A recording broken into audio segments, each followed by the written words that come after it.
Doctor Babasaheb Ambedkar म्हणतात, शिक्षण हे वाघिणीचं दूध आहे, जो पिईल तो गुरगुरल्याशिवाय राहणार नाही.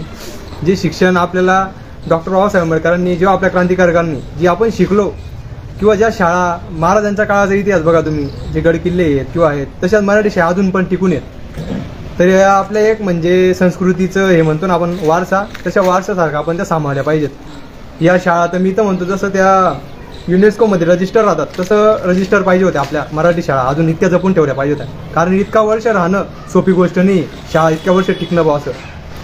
तर या शाळांची अशी हालत आहे, ती एक शोकांतिकाच आहे. कारण चाळीसगावात सगळ्यात जास्त फंड आलेला आहे असं दाखवतात, आणि आलेला पण आहे, कामं पण झाली काही, आम्ही मानतो पण ते. पण माझा एक मागणी राहील डायरेक्ट जे आमचे आमदार आहेत चाळीसगावचे त्यांच्याकडे, की तुम्ही जो फंड आहे ना, तुम्ही डायरेक्ट ही जबाबदारी घ्यावी. जसं आम्ही आपले चाळीसगाव आपली जबाबदारी घेतली आहे, त्या मोहिमेसारखीच तुम्ही ही मोहीम सुरू करा, की मी या शाळा ॲडॉप्ट करतो बा एका प्रकारे, किंवा सरकार तुमचं आहे आणि तुम्ही ते आणू शकतात पैसे. तुम्ही या शाळा डायरेक्ट घेतल्या पाहिजे, जबाबदारी घेतली पाहिजे, आणि या शाळा अशा करून दाखवल्या पाहिजे जशा प्रायव्हेट आहेत तशा. तुम्हाला खरंच चाळीसगावकर इतक्या मानतील ना, अजून खूप तुमची वाहवाह पण होईल, हे मला याच्यातून सांगायचं आहे.